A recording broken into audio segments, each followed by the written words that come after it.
Welcome. Thank you so much for being here today and saying yes to you and yes to growing your business.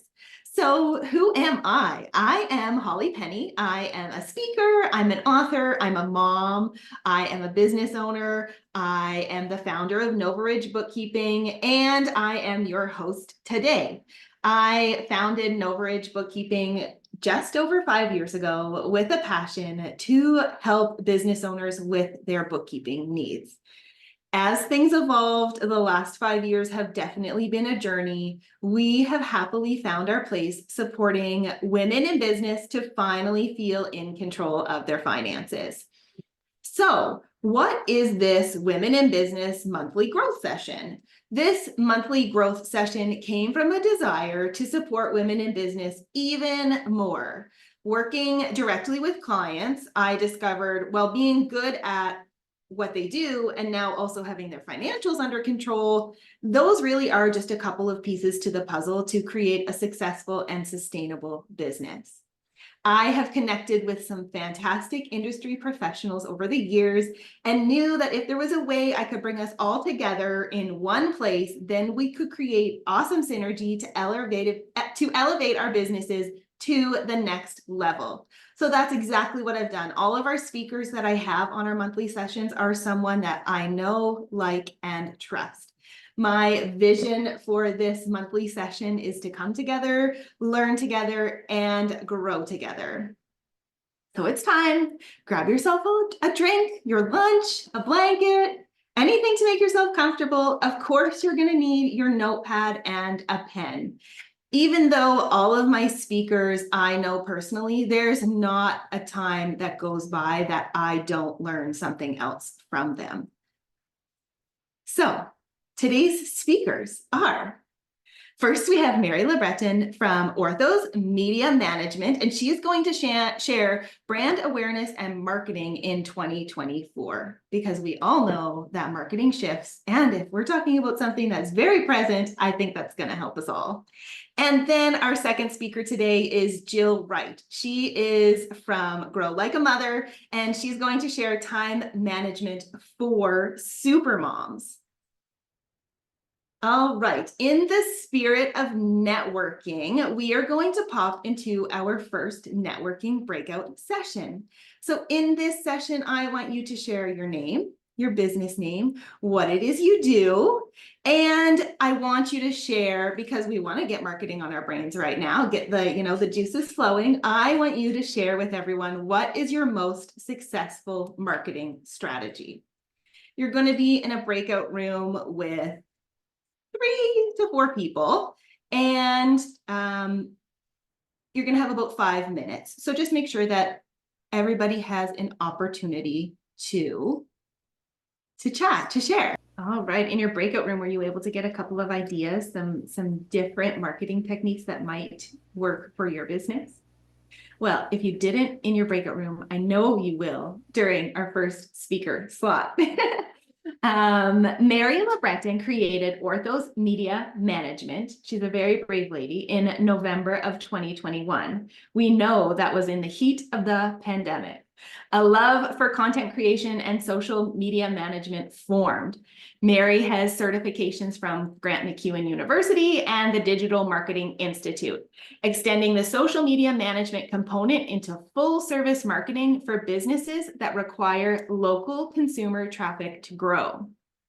Specializing in marketing customizations for strategy and development for local businesses through Canada, with a specific interest in Alberta.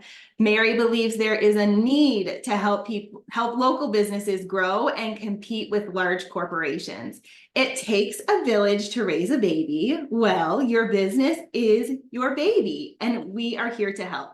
So let's hear from Mary. Thank you for that lovely introduction. So, it's not really that sexy of a presentation, but I can share my screen and kind of go through it with you guys. And it'll just give you some things that we definitely recommend and almost forcefully say to do in 2024 if you want your business to grow. a bit more than it maybe has. So I will do that. Just bear with me because, you know, chaos, Hot Mess Express. We work in digital, but really, do we? So let's see. Okay, that's our company. So we call it the Champions Playbook. So basically, if you were to follow it step by step and apply the strategies and resources we give, then there should be no reason why you don't grow. The mindset of an entrepreneur is a lot of what your marketing actually is going to relate to. So if you are a business owner and you're feeling kind of bummy about your business or you know, not motivated, it's going to show in your marketing. It's going to show in your consumer reach as well. So people are going to be less excited to join in the spending at your business, whatever that may be. So whether it's service or retail or product. So about me, yes, I went to Grant MacEwan. I actually went to Grant MacEwan for human resources. I thought that would be like a fun business. You end up like firing people all the time or like writing people up. So that quickly ended. Then I went into health and safety for a hot minute. Also tragically boring, no offense to anybody that does it. It's, yeah, not as sexy as one might think. Then I did nails, which was a random career choice, but I had kids and I decided to pivot into something a little bit more part-time. Worked amazing for the 3 years I did it. I hit a ceiling and then decided, well, it's time to move on. So then we opened Orthos Media Management. So we were strictly social media management for about a year. And then we noticed that there was a lot of holes. So I don't really like saying the word no. So a company would quickly be like, well, do you do this? And I would be like, well, I'm going to figure it out. And so we got really, really good at what we do in that storyline. So that's where we ended up today. There's lots of challenges that are faced by local businesses, but the top 4 is competition with large corporations. So why are people choosing your product versus Walmart's product? Well, it can be a lot of just the storyline. If you have a really good passion and reason that you started your company and made this product, that can be enough to sway people to actually purchase from you. Price point is always going to be different because you're not mass producing, but if you brand yourself well, you can absolutely compete with the bigger corporations. However, they still are a stick in the mud in regards to businesses. Digital presence. So again, I use Walmart often, but it doesn't have to be Walmart. Really pick any big brand. But it is very difficult for local businesses to establish themselves online as much as larger corporations. So we're talking a lot of money. We work with one company right now and they, let's say, put in $5,000 a month and they're like, why aren't we being seen like their competitors? Well, their competitors aren't technically their competitors because they're 25 times the size. And so the difference that, you know, they're spending 5,000, but the competitors are spending 35,000. And that's obviously going to be a challenge. So it is difficult, but there's always a way to do it.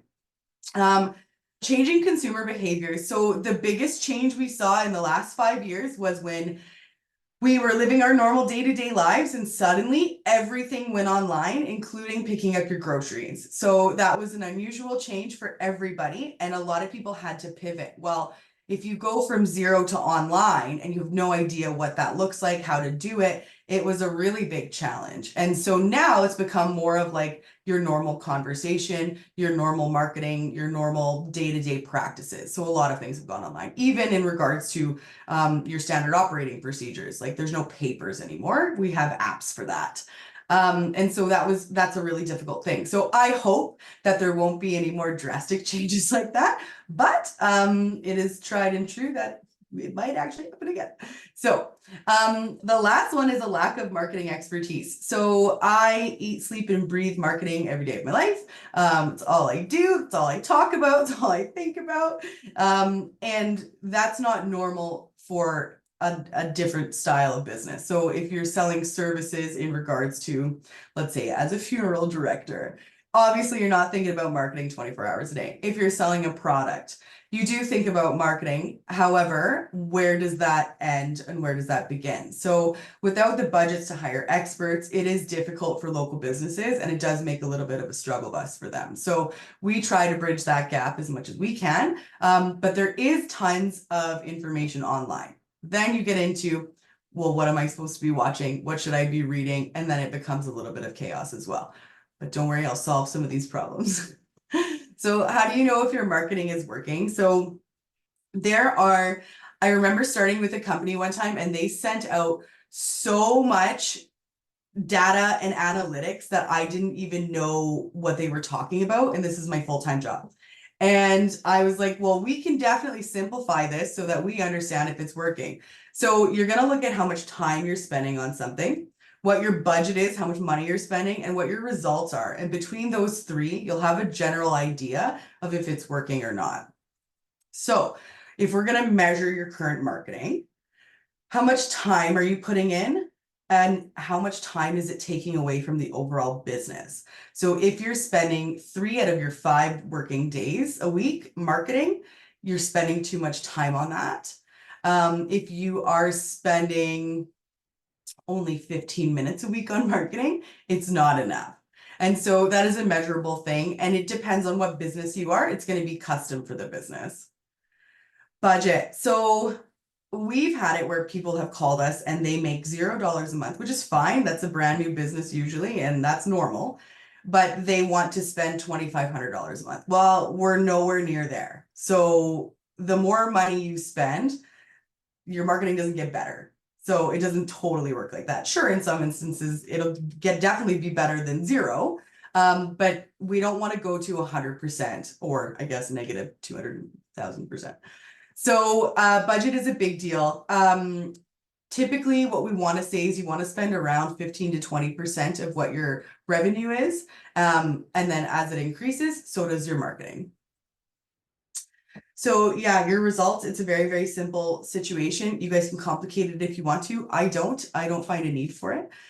So your revenue minus your marketing, minus your operating costs, is going to give you how much money you're obviously making a month. And if you can't add in marketing spend, then you'll have to do some free stuff. You just have to hustle a little bit harder, which sucks, but that's where the time comes in. And as a new business, you know, the average person has 24 hours a day. As a new business, I think you have 60 hours in a day. You just figure it out. You find places to put it. Not good on the life balance, but you figure it out for a minute and then it gets easier and it gets better. So we have low cost marketing initiatives that we definitely still do because it's still something you should always do. Social media management. Now, where does social media management get expensive? Sort of, or a little less affordable, is when you're hiring out. So if you're not bringing enough money in to hire for social media management, it's not time to hire for social media management.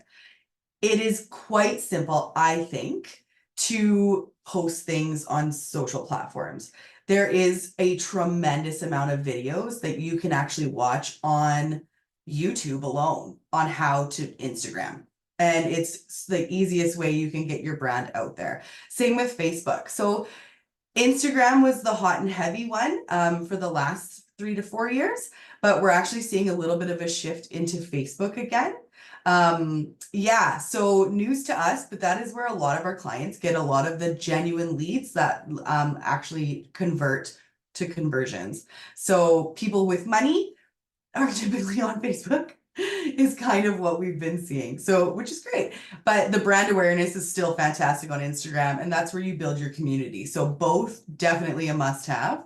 A really cool tool with social media management is Meta Business Suite, which you can find on Facebook as a business owner.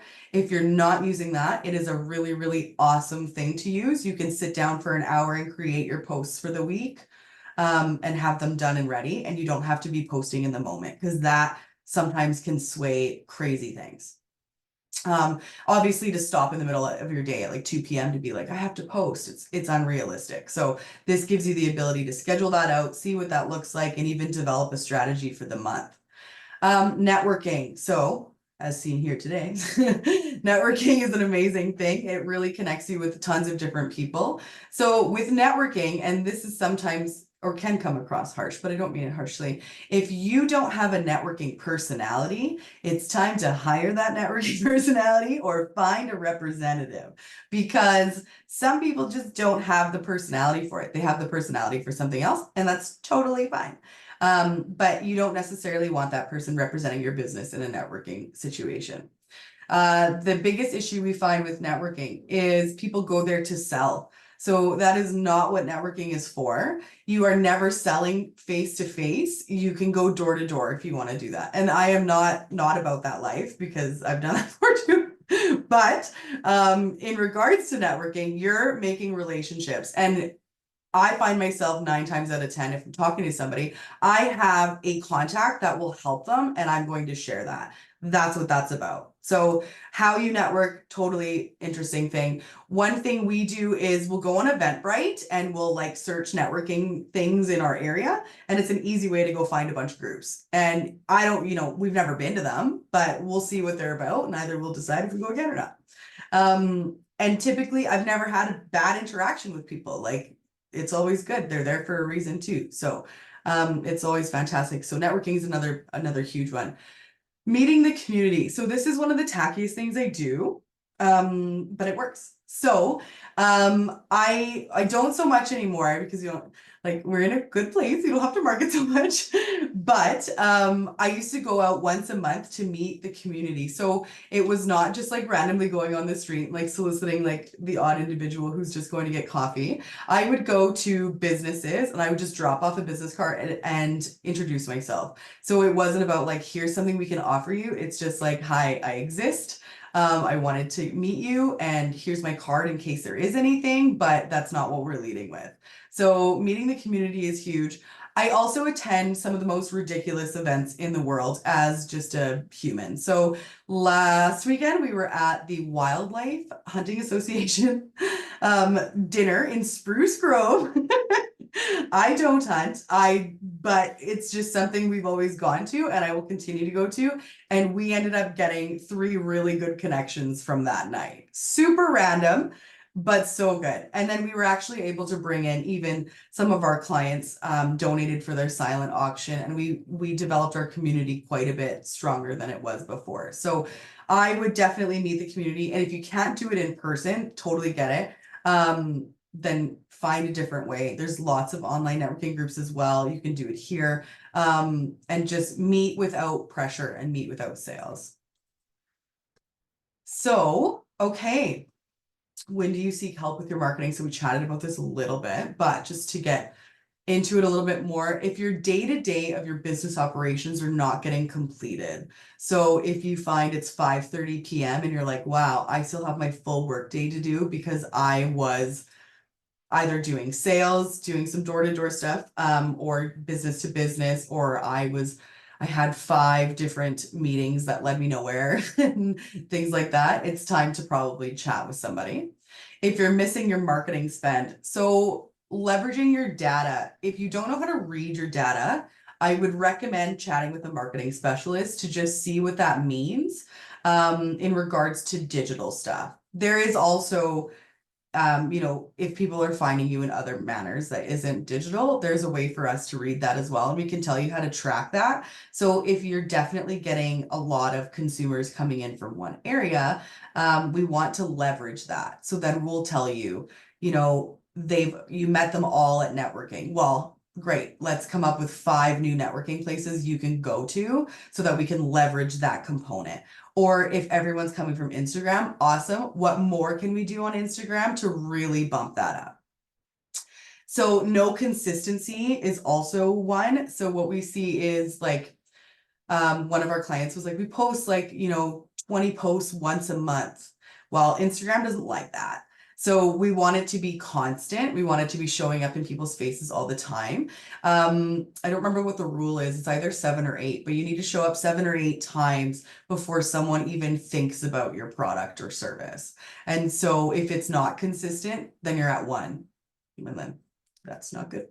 And then if you have no idea what you're doing, so sometimes you can get busy enough to get you going, but then you hit a standstill and you're like, okay, it's time to market. But then you look at marketing and you have absolutely no idea which direction to go in. That's also when you want to make a call, because there's nothing worse than when you're very busy in your business as well. And you're like, hey, I'd also like to expand, but now I have to learn how to market from the beginning. Well, that's a very big task to bring on when you're actually running a business, obviously. So what is a winning mindset in marketing? You want to have unstoppable drive. So everyone talks a lot of boundaries, and I'm here for boundaries, but I'm also here for growing businesses and making money. So you want to have unstoppable drive when this is something I've experienced in my lifetime. So maybe you won't resonate with this, but I remember since I was young, I would have an idea and I would go to my parents, who are these two wonderful immigrants, and I would be like, I'm going to do this. And it was kind of out to lunch and it was kind of dramatic. Who knows what it was? I was going to be a pop star or whatever. But I was always met with like, Mary, that's an interesting idea. Love that you had it, but no. So then when I decided to start a marketing agency, I actually didn't tell anybody because I didn't want to hear it. I was like, I have the ambition and I have the knowledge that I can do it, period. So I told my husband, of course, because, well, that's different. And he doesn't meet me with no very often. So I knew that this was something I could get accomplished. And sure enough, he's like, hey, that worked out well. And I'm like, thank you. So then now my parents are like, huh, wonder if she could have been a pop star. Just kidding, they're not thinking that. So definitely want to have unstoppable drive, analytic leveraging. So that's a big portion in a winning mindset, but that can mean two different things. So if your data is reading low, that's okay. That will give you more fuel to your fire, or should.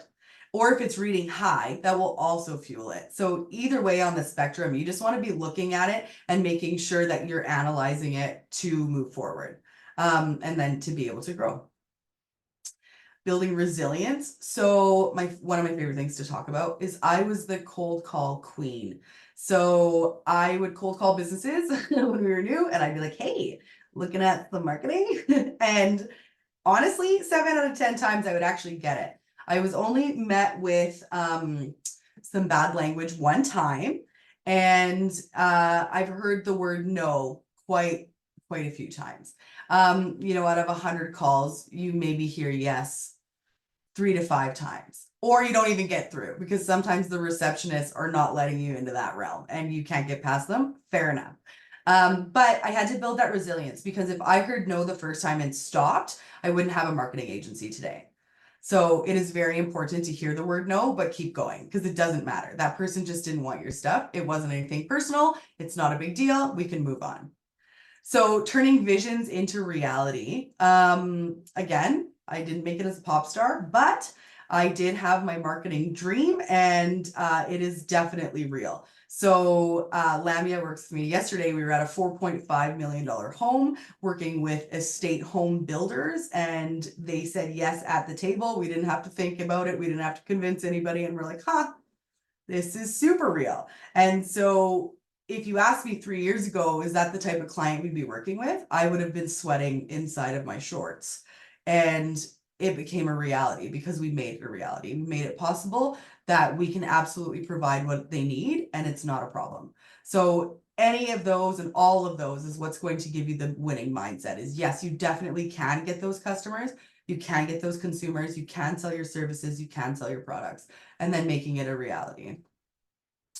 So this is my local success summit presentation, so don't worry about that. What are you going to do after today in regards to your marketing? Number one, write down all your marketing avenues. So what are you currently doing for marketing for your business? Use the marketing measures that we had a few slides back. See what's making sense and what's not. If it's not making sense, it's not making you any type of money or giving you brand awareness, get rid of it. Add something else to it. There are probably 100 ways you can market your business for free that people don't think of. They go right to whatever they think is best, or whatever they see other people doing. In reality, if you have competition in your markets, what you actually want to be doing is probably doing the opposite of what they're doing, because you want to get those consumers a different way, not the same way. You might not be able to keep up. It might be just totally out of your realm. So don't do that. Do what works for you. Develop a plan. So what's your next move? What is your next growth move, and how are you going to accomplish it? That's the number one thing people forget to write down on paper. And I'm like tried and true paper person. Write it down and develop a plan. So if you would like to go from 5 clients a month to 15 clients a month. How does that look? How long do you think that'll take you? And how are you going to do that? And so you can use the social media management, the networking, and meet the community. And in 3 months, you probably can do that. You just have to be diligent about doing it and write down your plan. So if you have to go and see 10 businesses a day, 5 days a week, set out an hour and a half to do that every day, or however that looks for your life. Then you do step one. So do step one of your next move. And then basically after the 3 or 6 month, whatever you put down for your goal timeline, you can look back and be like, wow, it actually worked. But you don't realize it in the moment. So it's really important to actually go back and reflect on that.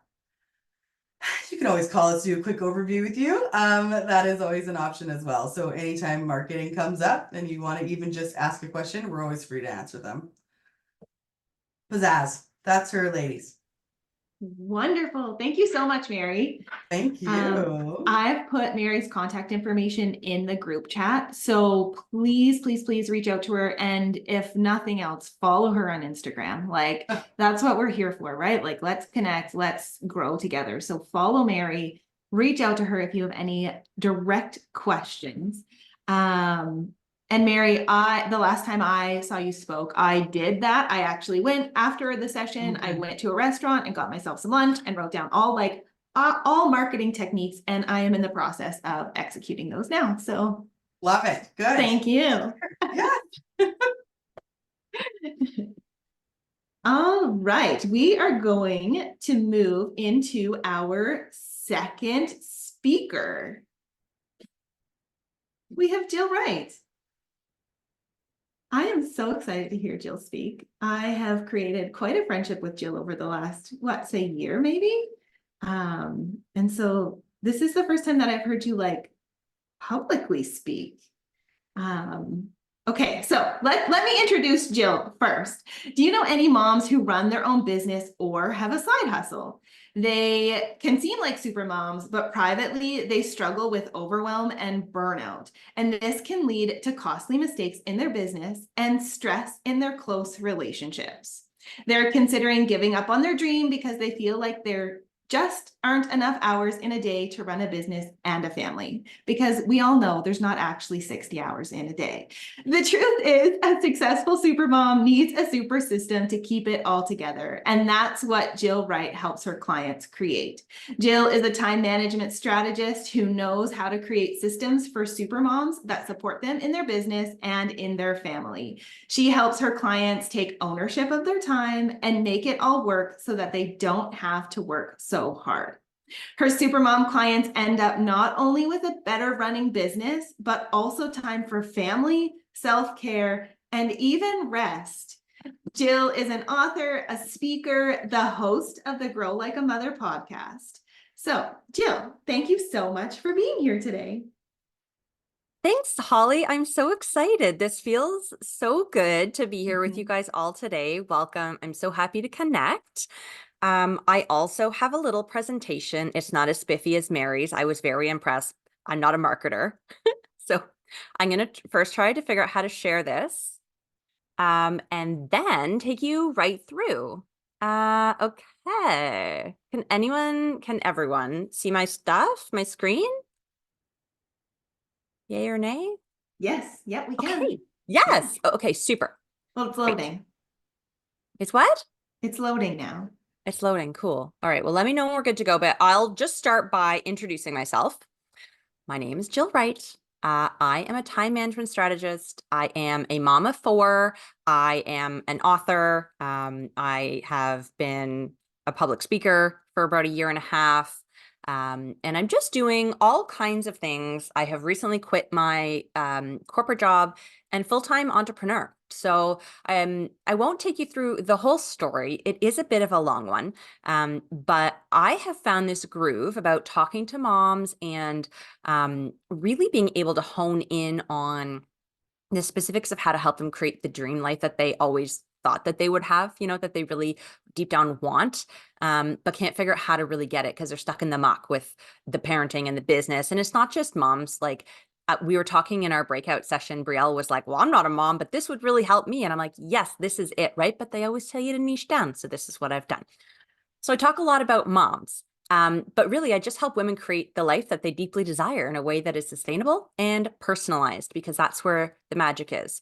It's figuring out what self-care tools and what time management tools are going to work for you, because we're all unique. We all have different preferences. We all have different schedules, circumstances, family life, careers, like everything about us is unique. And so I realized a long time ago that you can't just Google time management tips and expect them all to work for you in your life. So that's where I come in, and I really just help my clients and my community develop practices that are going to feel sustainable for them in their very real life. Today, I'm going to jump right into taking you through my weekly planning framework. Sure. I have Maybe just refresh your screen because it shows for me. Does it show for everybody else that it's still trying to load? Yeah. Okay. KKK. Just one moment. Oh, wait a minute. Share. There we go. That looks Oh, beautiful. Oh, okay, now it's great. Well, I gone. just stopped it, but hold on. Let's try it now. That looks beautiful. Yay. Okay, so let me just take you back. I'll show you. Okay, that was me. This is me. I won a couple of awards recently. I'm very excited about them. And then, okay, here we are. So we're going to go through the weekly planning framework. I can't actually see everyone. Oh, yes, I can. Does anyone, just out of curiosity, just like raise your little hand there if you're on video, does anyone have any kind of weekly planning system? Either do they use your phone or like an old school agenda or anything? Are you doing any kind of weekly planning? Yes. Okay, cool. Some not. Cool. I love this because I've developed like a pretty succinct approach to doing it where it doesn't take a lot of time, but you get maximum effort, maximum output for your effort. So you'll see on the screen, I've got the two different pictures. One is a monthly view of your calendar. You're all familiar with this. It's the one you've got on the fridge or on the wall in your office. And then the next picture is the weekly planning. So you have like the Monday, Tuesday, Wednesday, etc. So those are the two types that we're going to be looking at. And most calendars and planners have both types. And in Google, if you do, or your iPhone, if you're using a digital weekly planning system, you're going to be able to toggle between the views. So very accessible. And it's super easy. What you're going to do is you're going to sit down Sunday night. Sunday works, doesn't have to be Sunday, but I feel like Sunday's the natural end of the week. Most people would say the end of the week. Some people say it's the beginning of the week. I'm not one of those. I'm a Sunday is the last day of the week kind of gal. So I like to sit down after the kids have gone to bed and just really take 10 minutes. That's literally all it takes. And you're going to go through the week that just passed. You're going to look and you're going to see what is a recurring weekly commitment that you've got. Something that maybe is, I don't know, like my son goes to speech therapy every week. Same time, same day. That's a weekly recurring commitment. Or even sometimes I'll put like garbage day, right? So don't forget, that goes in my planner as a weekly recurring commitment. So your first step is to just transfer carbon copy the ones from last week to this week, because they're going to always be the same. That's where you start. The next thing you're going to do is you're going to go back to your monthly view. So it's April. We're going to go back to April month, and we're going to see in the week that's coming up on that one line of those 7 little squares, what do we have in there? Because that's the spot that usually will put like the birthdays and the one-off like random social get-togethers or the doctor's appointment that we planned 6 months ago that we totally forgot about. That's where those things live, like in the monthly view, right? So you're going to go and take a look at your monthly view. You're going to just quickly add to the correct day all of the commitments that you have that are extra things that you don't do every week. And then from there, you just take a breath and you look at it and you're like, how much free time do I actually have this week, right? Because we might think or we have more time than we do or less time. And often we'll have a bigger ambitions than we actually have time for this week. So one of the things we really want to do is make sure that we're staying realistic with how much time we actually have. And then we create our to-do list for the week. I know if you're like me, you have a to-do list like this long at all times. But what you do at your weekly planning is you take your top 3. That's it. That's all I want you to do is like take your top 3 to-dos. And I actually like to think of them as results, like make a results list instead of a to-do list. And those are the three things you're going to put in the extra spots in your weekly view. What I like to do is put them on the Monday and the Tuesday, if you can, depending on what the calendar looks like for you. And there's a couple of reasons I like to do this. First of all, has anyone heard of Brian Tracy's like eat your frog analogy? Yeah, I see heads nodding. Cool. So that idea is that you do the most important thing first and the thing that you most don't want to do. Like the thing that you're procrastinating on, that's the thing you do first. And the idea is that it gives you like momentum and encouragement to go through and get those other things done. And so that's the idea with these big three. They're your frogs for the week, right? If nothing else got done, at least these three really big things that you've been either avoiding, procrastinating on, not wanting to do, or they're really the needle movers, those things get done. Or if they get done in the beginning of the week, you still have loads of time at the end of the week to do more things that you didn't think you'd get done. So oftentimes what happens is even though I've only put 3 results on my weekly list, I get a lot more than 3 things done because I do the first big ones in the beginning. And then I have some space at the end of the week to fill in and just chip through that like bigger to-do list, right? Or sometimes what happens is life throws me a major curveball and it's like, sorry, your kid's thrown up at school. You got to go home and you got to keep him at home Monday and you're not going to have time to do the 2 results that you wanted to do on the Monday. But I don't worry about it because I know I've left time at the end of the week that's open. My Wednesday, Thursday, Friday are usually much more open that I can shift things around and pivot a bit without actually worrying that my big results aren't going to get done. Right. And then the other thing is that sometimes I just get my 3 things done Monday and coast for the week.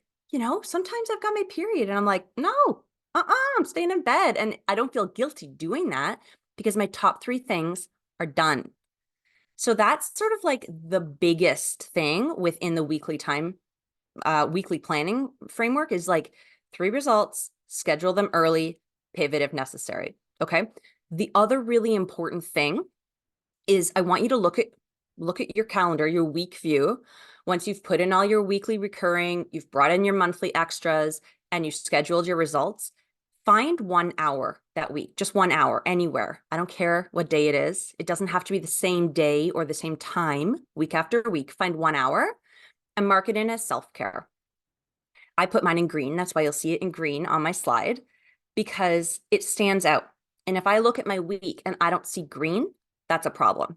It needs to be a priority. And of course, you've heard this before, this idea of like, show up and commit to yourself. Don't cancel on yourself.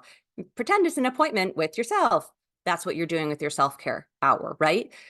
But the beautiful thing about this self-care hour is that you don't show up with any expectations of what you're going to be doing in that hour. I like to have a little list on my phone of things that like light me up or fill up my cup or help me feel energized. And I just put like the time it takes to do that thing next to it. So it'll be like nap, 40 minutes, call mom, an hour, a bath, 20 minutes, practice Scottish Gaelic on Duolingo, 5 minutes, like whatever the things are.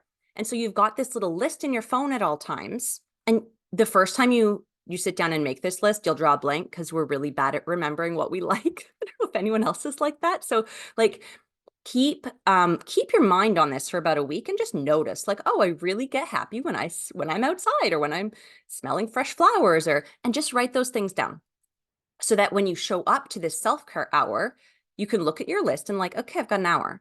What does my body need? Do I need to move my body? Do I need to rest my body?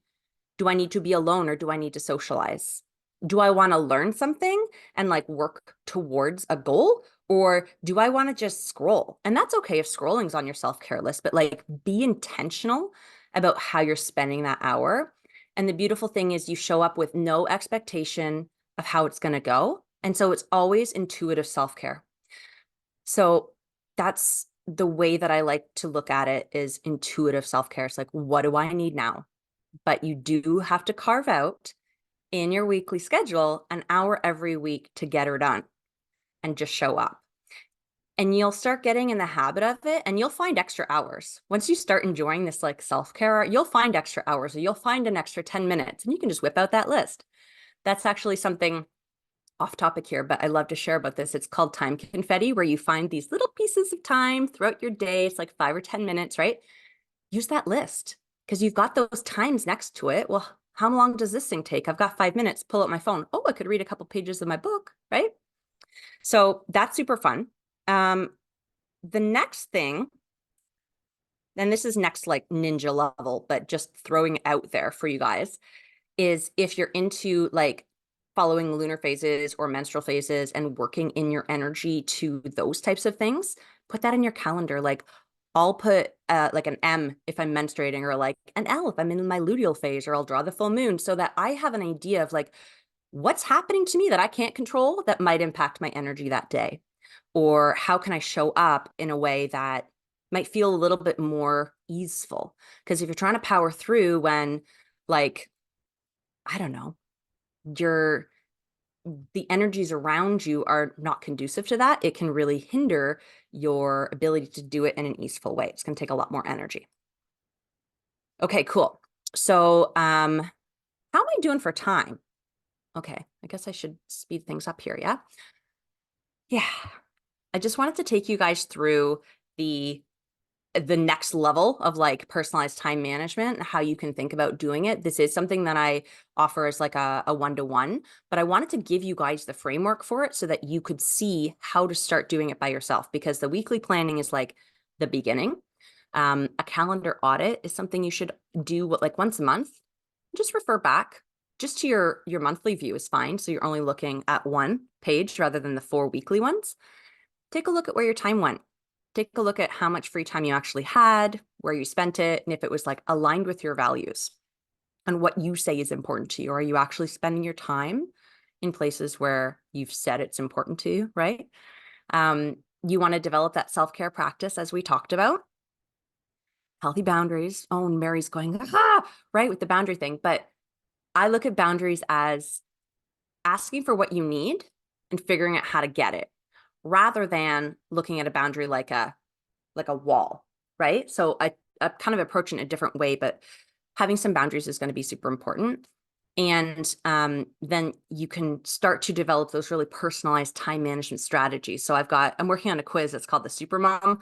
What kind of super mom are you? And I've got the 4 archetypes on like this high performer super mom is going to have a whole category of tools and tactics that are going to work for her that are going to be way different from like the multitasking mom. It's a whole different thing. So if you can figure out what kind of strategies work for you, and then in my offer, I do the 15-minute follow-up, and really you can do this for yourself, like 2 or 3 weeks after you start going through and figuring out, has this been working? What other tools do I need? Am I keeping myself accountable? It's a check-in, right? So I think that's pretty much it. I wanted to also let you guys know, as I was preparing this presentation today, I'll just stop sharing here for a sec. As I was preparing the presentation, I felt really called to share with you guys one of my products that it's not my freebie offer. It's like my my introductory level offer. It's this self-paced toolbox, and it's super chock-a-block full of meditations and workshops and master classes and frameworks, audio, video, printables, like all the things in one place that you can just refer back to and sort of take out, and it's like really a toolbox for you. So I figured if you guys are here, you're the type of people who are interested in learning and growing and expanding, and I thought it would be really helpful. So I'm super happy to give that to you guys all. Thank you so much, Jill. Oh my goodness, I have so many notes. Sorry, I know it was quick. So like find me on, if you guys have any questions, I love those notes. Find me on Instagram. It's Grow Like a Mother, or Facebook, or like wherever. Just let me know that you were like here with me today, and I would be so happy to walk you through it again, or hop on a quick call if you have questions or whatever. That's so amazing. Thank you so, so much. And I put the contact information for Jill right in the chat box, and I included the link to the generous freebie that she's offering all of the attendees today. So make sure, click the link, save that information. Because once the recording stops, once the show is over, the chat box is gone. So save it now. All right, we are going to pop into our second breakout room. Now, in this breakout room, again, you're going to be, you may be, I shouldn't say you're going to be, you may be in a room with different people. So you're going to want to share your name, your business name, and what it is you do. And then in this room, I want you to share, are you on target to reach your 2024 goals? So the very first session of 2024, like the growth session, we shared our 2024 goals with our group. And so Q1 is done. It is the end of Q1. Are you on target to reach those goals? So everybody got a chance to talk about their goals. And if you're on track for your goals, great. And now that only Q1 has been completed in this calendar year, it's a great time to refocus and, okay, what do I need to do to get back on track with my goals? I actually did a time audit very recently, like where am I spending my time and how is that supporting my goals? And the things that are not supporting my goals, I decided to let go. Even though it's really hard, you have to make those decisions sometimes. I started this growth session in October 2023, and my goal for the growth session was to have at least 20 fabulous female entrepreneurs in attendance every single month. And that goal was for June of 2024. So my June goal is to have 20 ladies here, all supporting each other. So my question for you is, can you help me reach this goal? Are you able to come back next month? And please bring a friend with you. So next month, we have one speaker. I'm working on the second speaker now. Her name is Janice Baskin. She is locally known. She's very locally known in the Edmonton area as the queen. Well, I say this, I don't know if it's true, but the queen of networking. She's like a networking boss. So I'm so excited to have Janice. I've heard her speak before. I'm really excited to have her back. Or have her speak here next month. So here's the QR code. You can register right away. I am so excited to create, just to grow this session. And on that note, thank you so much for being here today. And actually, there's one more thing. I am so passionate about growing this community that I have created a free exclusive Facebook group. In this group, I share lots of tips and tricks and all the things that work for me and how I've been able to grow my business, starting from, my kitchen table as a single mom in my apartment to now we're a team of 5 and supporting clients all across Canada. So I share my experience. And then of course we do networking in the group because that's what we're here to do. So QR code is here. Feel free to join the Facebook group. I would love, Stacy, that's great. Let's chat. Oh, this is a direct message to me. Stacy, let's chat. Thank you so much, everyone, for being here today. I appreciate all of you, and I hope you have a fantastic rest of your Thursday.